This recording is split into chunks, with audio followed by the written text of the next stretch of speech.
ನಮಸ್ಕಾರ ಪ್ರಿಯ ರೈತ ಬಾಂಧವರೇ, ನಾನು ಸಂತೋಷ್ ಗೌಡ, ವೆಲ್ಕಮ್ ಸೀಡ್ಸ್ ಪ್ರತಿನಿಧಿ, ಮೈಸೂರು ಜಿಲ್ಲೆ. ನೋಡಿ, ನಮ್ಮ ಡಿಸ್ಕೋ 24 ಪ್ರಿಯ ನಮ್ಮ ರೈತ ಬೆಳೆದಿರೋ ಅಭಿಪ್ರಾಯವನ್ನು ಹಂಚ್ಕೋತಾರೆ. ನಮಸ್ಕಾರ ಅಣ್ಣ, ನಿಮ್ಮ ಹೆಸರು ಅಣ್ಣ? ಸಿದ್ದೇಶ್ ಅಂತ. ನಿಮ್ಮ ಮೊಬೈಲ್ ನಂಬರ್ ಅಣ್ಣ? 854848943131 ಅಣ್ಣ, ನಿಮ್ಮದು ಯಾವ ಗ್ರಾಮ, ಯಾವ ಜಿಲ್ಲೆ ಅಣ್ಣ? ಸರಗೂರು ತಾಲೂಕು, ಹಂಚಿಪುರ. ಅಣ್ಣ, ನಮ್ಮದು ಡಿಸ್ಕೋ ಇದು 24 ಎಷ್ಟು ಪ್ಯಾಕೆಟ್ ಹಾಕಿದ್ರಣ್ಣ? ಸರ್ 5 ಪ್ಯಾಕೆಟ್ ಹಾಕಿದ್ದು. 5 ಪ್ಯಾಕೆಟ್ ಹಾಕಿದ್ರಣ್ಣ? ಒಂದು ಎಕರೆಗೆ ಒಂದು ಪ್ಯಾಕೆಟ್ಗೆ 3 ಟನ್ ಬಿಟ್ಟೈತೆ. ಒಂದು ಪ್ಯಾಕೆಟ್ಗೆ 3 ಟನ್ ಬಿಟ್ಟೈತೆ. ಅಂದರೆ 5 ಪ್ಯಾಕೆಟ್ಗೆ ಅಲ್ಲ 15 ಟನ್ ಆಯ್ತು. 15 ಟನ್ ಇಳುವರಿ ಆಯ್ತು.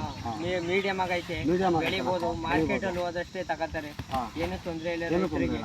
ದಪ್ಪ ಇಲ್ಲ, ಮೀಡಿಯಮ್ ಆಗಿ 2 kg ಬರುತ್ತೆ. ಮೀಡಿಯಮ್ ಆಗಿ ಚೆನ್ನಾಗೈತೆ. 2 3 kg ಬರುತ್ತೆ. 2 3 kg ಬರುತ್ತೆ. ಕಾಯಿ ಒಳ್ಳೆ ಚೆನ್ನಾಗೈತೆ. ಕಾಯಿ ಹಾಕ್ತಾರೆ ಮಾರ್ಕೆಟ್ ಹೋಗ್ತಾರೆ, ಬೇಗ ಹೆಚ್ಚಾಗುತ್ತೆ. ಕಾಯಿ ಬಗ್ಗೆ ತಿರುಳು ಬಗ್ಗೆ ಮಾರ್ಕೆಟಲ್ಲಿ ಮಂಡಿಯಲ್ಲೆಲ್ಲ ಏನು ಅಭಿಪ್ರಾಯ ಬರ್ತಣ್ಣ? ಚೆನ್ನಾಗೈತೆ. ಇದು ಯಾವ ಹೊಸ ಸೀಡ್ಸ್ ಅಂತ ಕೇಳ್ತಾರೆ. ಕೇಳಿದ್ರೆ ಅಣ್ಣ, ಡಿಸ್ಕೋ 24 ವೆಲ್ಕಮ್ ಸೀಡ್ಸ್ ಡಿಸ್ಕೋ 24 ಅಂತ ಹೇಳಿದ್ದೀವಿ. ವೆಲ್ಕಮ್ ಸೀಡ್ಸ್ ಡಿಸ್ಕೋ ಹೊಸದು ಹಾಕ್ಬೇಕು ಅಂತಾರೆ ಸುಮಾರು ಜನ. ಮತ್ತೆ ಇನ್ನೂ ಕಾಯಿಗಳು ಇನ್ನೂ ಸುಮಾರು ಇದೆ ಅಣ್ಣ. ಇನ್ನೂ ಸುಮಾರು ಐತೆ.